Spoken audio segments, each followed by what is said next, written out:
Hi all, this is Shanu here, and today I'll be talking about how to track your progress in a more elaborative way. I'm sure many of us will be able to relate over here that when we start our fitness journey, we really tend to get bothered about the weighing scale, whether it's about gaining muscle mass or that is weight gain, or even in the case of fat loss or body weight composition, right? So, when you don't see the changes in the weighing scale so often, you tend to get disappointed, right?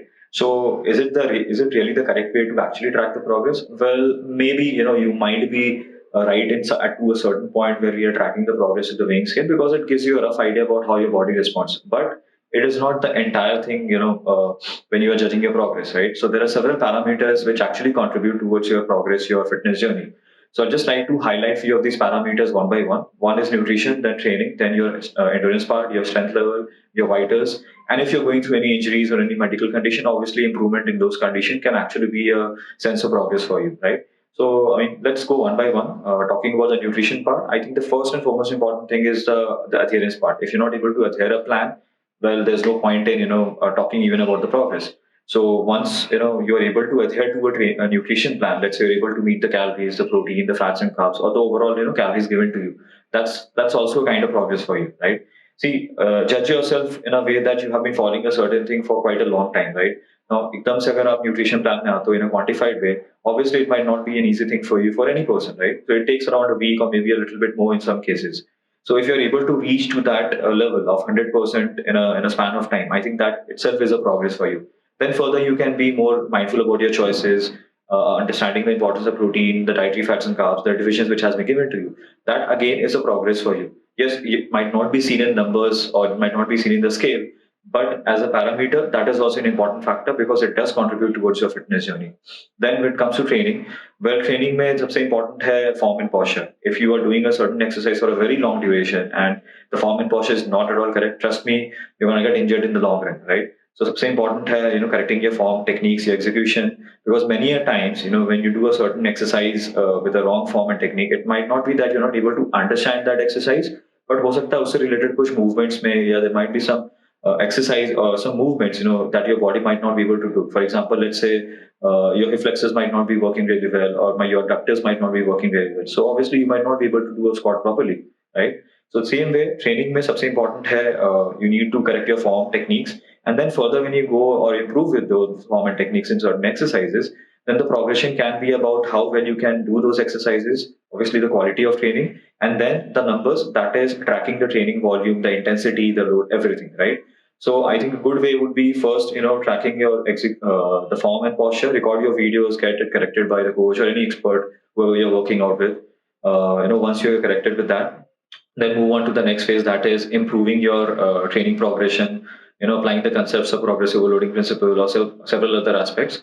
So that's how you'll be able to understand whether you're improving your training as well. Same way when you track it through your when you track a training, you might be able to understand the improvement in your strength, improvement in how much you're able to lift for a particular exercise. So this way you can go into specificity into training. Same way when we talk about endurance, judge yourself with how much you're able to walk to a certain in a certain day. Let's say before coming to fitness journey, you were hardly able to complete around 4-5 thousand steps in a day. So probably this shows that your stamina might not be exactly there, right? So when you start with the proper nutrition, exercise, and everything, right? So you can see how you can improve your step counts in a day, or maybe whatever cardio you are into. If you're having some improvement there, that also is a progress. Suppose, Karo, I'm able to do 5,000 steps in a day nowadays, right? And I really find it difficult to complete 8-9 thousand in a day. And if after 2-3 weeks of following a proper routine, I see an improvement in my strength, my endurance, and also the number of step counts that I'm able to do regularly, that again is a progress because this progress is actually about the efforts which you are making, right? Now, let's say now we've covered about the nutrition and training, then we in nutrition and training, and obviously here we have also taken care of the endurance and the strength part.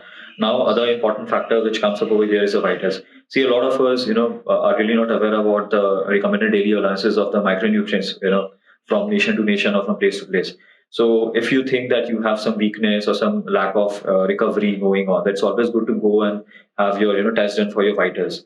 And when you start your fitness journey, get a vital test done before it, and then after 2-3 months, again get it done, then you'll be able to understand whether you're progressing in that manner as well or not. Because see, a nutrition and training program should be designed in such a way that you do meet your goals, and of course, at the same time, you're also making sure that your overall health parameters are being met as well. Because end of the day, if you're not healthy enough, there's no point in you continuing with the journey, right? Now, once you've covered with this parameter, then it also comes about the importance of improving with your injury management and also with your medical issues, right? Let's say if you're having a back issue, a very minor back pain which is there because of the sedentary lifestyle and lack of exercises. So if you're able to do a certain exercise regularly, that itself is a progress. Let's say if you're not having any pain in such manner, that again is a progress.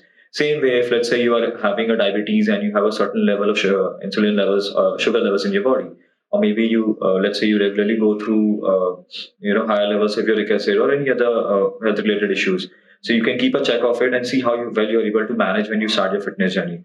So all these things, together help assess your effort, and at the same time, they are also a parameter to check your progress.